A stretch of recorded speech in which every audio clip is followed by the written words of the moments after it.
And today's challenge is a 2007 Civic, Honda Civic, with bad CV axles. At least one, maybe both.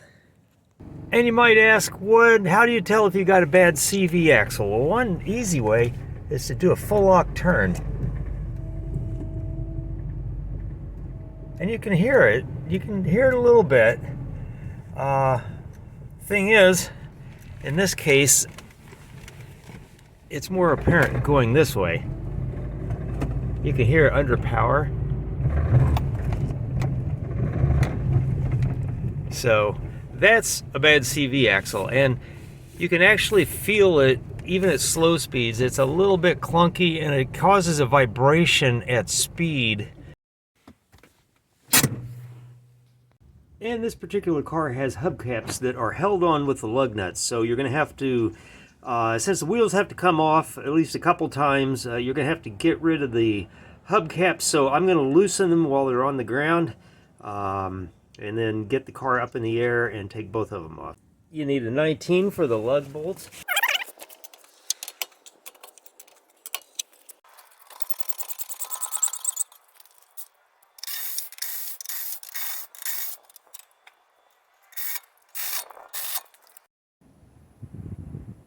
And you may be asking yourself, why did you put lug nuts back on? Well, we've got to take off the axle nut, and we can't do that without the tire on the ground, or at least that's the easiest way to do it. So I'm going to drop the car again.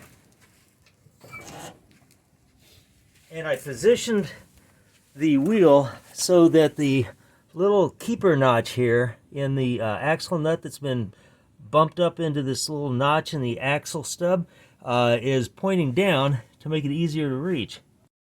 Okay, you can use a chisel or old screwdriver that you don't like anymore, or some similar tool to get in there, and you want to remove this little dent in the shoulder of this axle nut, so that it's no longer keeping the nut from turning, since obviously we've got to turn it to remove.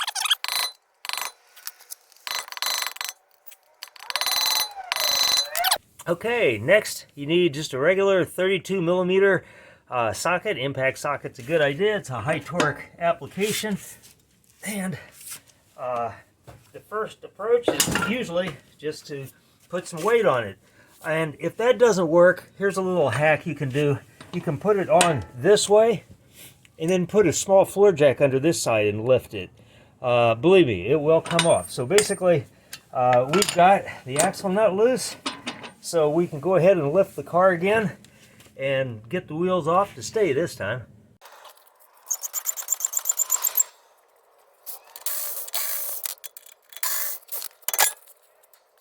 And this would be a good idea to take a look at the other suspension components and the lower control arm bushings. That one at first glance might have looked really bad, but you can see the actual bushing itself side to side is fine. The sway bar links are a little past it. They're definitely due to be refreshed. But just take a look and do your due diligence and just see what else is going on to save yourself future grief. Shouldn't there be a mount there? That's odd. Okay, we can take the axle nut the rest of the way on. And this is the moment of truth, folks, and we got so lucky.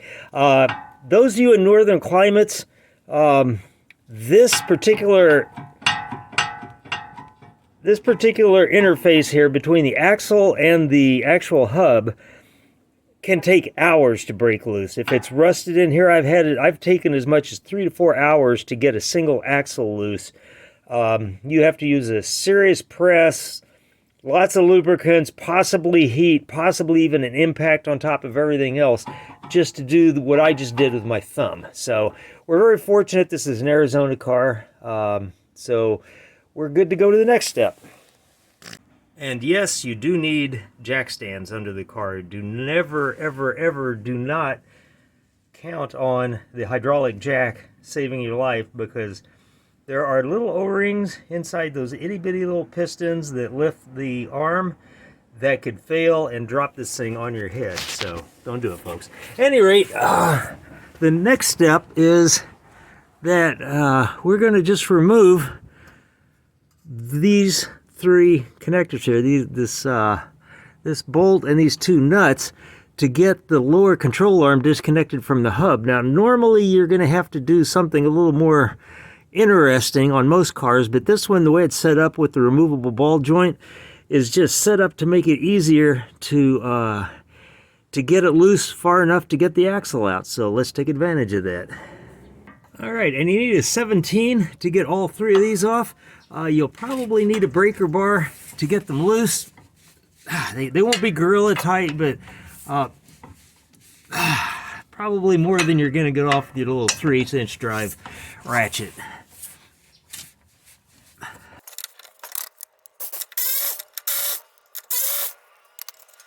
And unlike many car makers, the nice engineers at Honda seem to think about the guys who are actually going to have to take these things apart.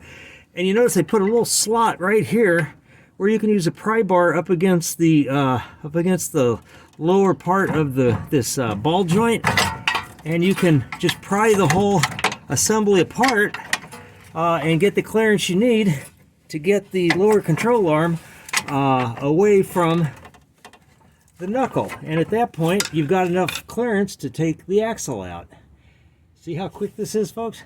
Okay, now that you've got that loose and you've got the hub just kind of floating here, you can push the axle out of the center. Just turn the hub back away from the axle, and that's all there is to it. Now we just got to get underneath and pry the axle out of the transmission.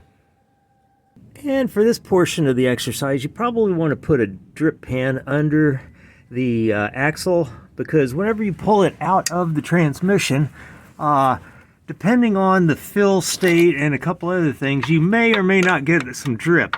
But basically, you can see the axle here. It's up against the case, and it's kind of important kind of get a feel for.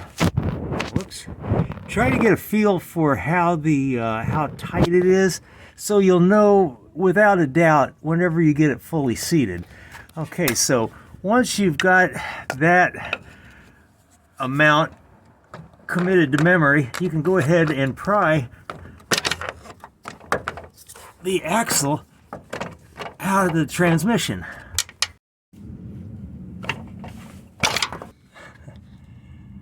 All right, folks, and there you go. Just one good push is all it took to get it loose. You may have to wiggle it around a little bit, but once you've got it out, it's just a matter of removing the axle the rest of the way, and you can see the drip coming down. Doesn't look like it's going to be significant. You should just be able to reach in and pull the old axle out. Normally you don't want to pull too hard on the center shaft, because you can disconnect you can actually pull this CV joint apart doing it. You don't have to be as careful with an axle you're throwing away anyway. But it's out. You can hear it. That's not normal noise. You can see a little rotation in here. Usually it's the outer ones that fail, and actually the outer one feels pretty good. And this is the part of the exercise where you lay the old and the new up against each other and make sure they look like they will be a direct swap. In this case it is. You can see it comes with a new nut. That you always use a new nut. The other thing to check is that there is indeed a little C-clip in here. You can see it's very similar to the original. Some of these are a little tighter than others. I've had axles where this clip stands out proud enough from the splines that it's just about impossible to get on. I've actually had to resort to pulling off the clip off the old axle and putting it on the new one to remedy that. This one looks fine. It's going to be enough to grab the little notch inside the transmission, but not enough to prevent it going in. So speaking of going in, that's our next. And a helpful hint, folks, one of the things you're going to want to do is to put a little bit of grease on these splines on the section that comes through the hub, because especially if you're in a northern climate, that's just going to help prevent rust, and will make this job, if you have to do it again, a whole lot easier. I'm also going to put just the thinnest, tiniest amount on the transmission end. Now, obviously, you don't want to get a huge amount of grease inside the transmission, but I mean, I'm talking about just the tiniest dab of grease on here, just to help the whole thing slide in easily without, so you don't have to work so hard. And I'm all about not working so hard. All right, now we just have to guide the new axle into place. Just basically poke it down through the same hole. You should have plenty of room to work with, and the trick is going to be turning the stub into the on the other end into the transmission. So let me go show you how that looks. All right, so here we go, and it's a little tight in here, to be honest, but the trick is you got to get the axle lined up, get the end into the hole in the transmission without buggering up that fragile seal around the outside. You can see it is dripping a little bit, just for entertainment purposes. I found it was easiest if I moved the axle up a bit on the hub and twist it around, and then I got it started. It is definitely, by pressing on the bottom of the seal, it's actually causing a little bit more of a leak. And now I just have to seat it, and I have to use two hands, and there's no way I can place the camera in a static location to capture this. So I'm just going to reach up, wiggle it around, get the splines engaged, and then push it home. And that literally took just a couple seconds. I just had to wiggle the outboard hub end of the axle around a little bit to get the angle right, and then it slid right in. And you notice it's not fully seated. That C-clip needs to be pushed in a little more, with a little more violence. So I'll show you a couple options for that. Okay, one very simple way to do it is get the axle as square and straight as you can get it and drive it in with a dead blow mallet. That works very well, and we'll get it done without any possible damage to all the bearings in the axle. And if you don't have a dead blow mallet, here's my other favorite method. Okay, this works if you've got enough wiggle room to move the axle into the hub without any problems. So in this case we do, and again, with the splines greased a little bit, you may have to wiggle things around. All right, and I've got it seated now fairly completely, but what I'm going to do, I'll just run the old nut down a little bit here just to keep things from coming loose. Okay, here's the trick. Just use the entire hub here as a slide hammer and just put the pressure on it that way. Let's go see if we got it seated. Okay, you can see it's fully seated. It's right up against the it's against the transmission case. So we're fully seated, and I would say at this point the trick is, let's go ahead and clean up the spill, just so you can monitor if there are any future problems. If you happen to nick that seal on the transmission that the axle goes through, you're going to want to know if it's actually dripping and you need to replace it, or if it was just leftover drips from your removal process. Next, I'm going to put just a little smear of grease on the threads of the axle.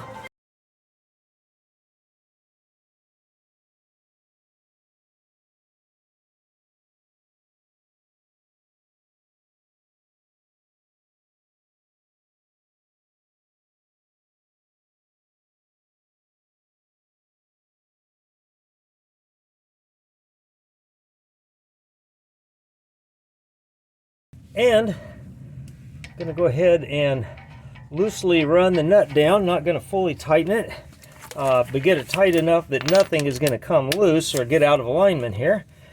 So let's see, gotta run it down. Okay, tight enough. Okay, the next trick is going to be putting the ball joint back into the holes in the control arm. And to do that the easy way, I'm going to just basically use a pry bar or whatever you have at hand. I'm going to wedge it in here under this, through this hole, and then pry down on the bottom part and get the clearance I need to swing this whole thing into place. And I'm a little bit in my own way here, but not too bad. And once I get it in there, I just have to get the pry bar out. All right, and again, a little bit of grease will help keep these happy for future maintenance. It doesn't take a ton, just enough to make sure that there's a little bit of grease on the threads. Get the nuts started.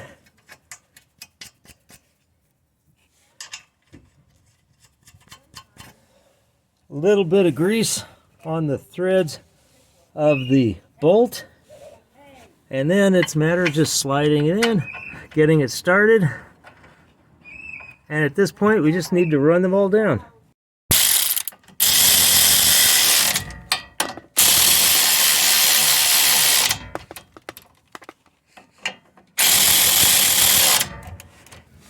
Alright, the next step is to use a torque wrench to tighten these nuts and the bolt to 43 foot-pounds of torque, which is not gorilla tight, folks. Don't go crazy here. You just may cause problems. So it's a good stiff bit of torque. Just go around a couple times, make sure everything's down and snug, and you are done. And you're ready to move on to doing the hub bolt. Okay, just so you can see the differences in the two sides, the right or passenger in the US side comes loose just like the other side. The axle comes out just like the other side, loosens up. You can see the axle is much longer than the driver's side, so now we just have to get up under there and pry it out much like we did the driver's side. Okay, and I think it's pretty clear why this one gave up the ghost. Obviously the right side axle is the CV boot, inner CV boot has been broken for quite some time, so it's leaking like crazy. This side's giving me a little more grief, but I have no doubt that enough force will solve anything.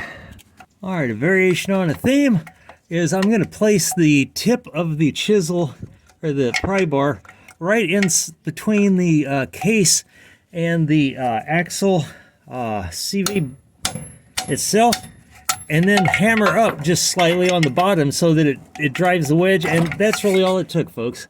It's well and truly loose.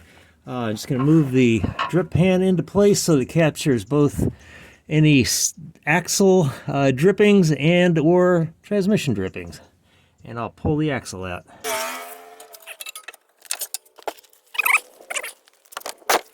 And this is a good time to take a close look, just get an idea, make sure the axle seal itself, it looks like it's in good shape. Everything looks hunky-dory, so it's time to install the new axle. Okay, with the control arms bolted back to the ball joints, the axle's in place, the axle nuts loosely or run down fairly snug, it's time to put the front wheels back on without hubcaps and drop the car so I can torque down the axle nuts. So that's what I'm going to do now.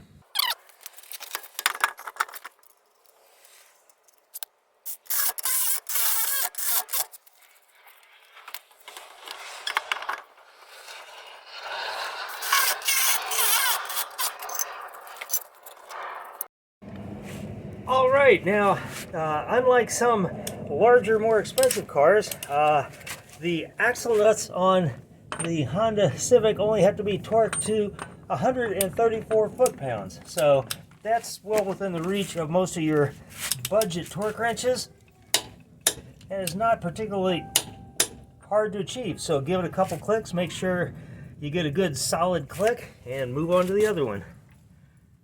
Okay, one of the things you're going to want to do is try to get this notch ideally straight up like this one, but as long as you can reach it, it's no big deal. And what you want to do is use a chisel or an old screwdriver that you hate to actually drive a wedge, a little dent in the shoulder of the nut into that depression, and that is going to keep the axle nut from being able to come off no matter what happens. Keeps your front wheel on. It's a good thing, folks. Okay, now it's time to do the front wheels well and truly for the last time. So go ahead, lift the car again.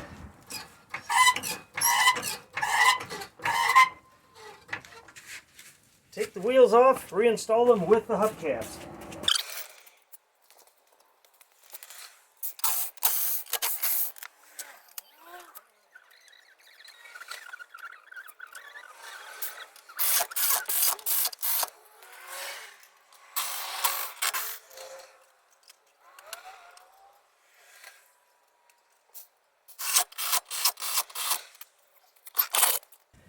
And the final step is to torque the lug nuts all down to 80 foot-pounds in a star pattern. And there we go, folks. It's ready to roll. It's got two brand new fresh axles. Everything's put back together, torqued to spec, checked out. Should be good for a lot more miles because it's a Honda.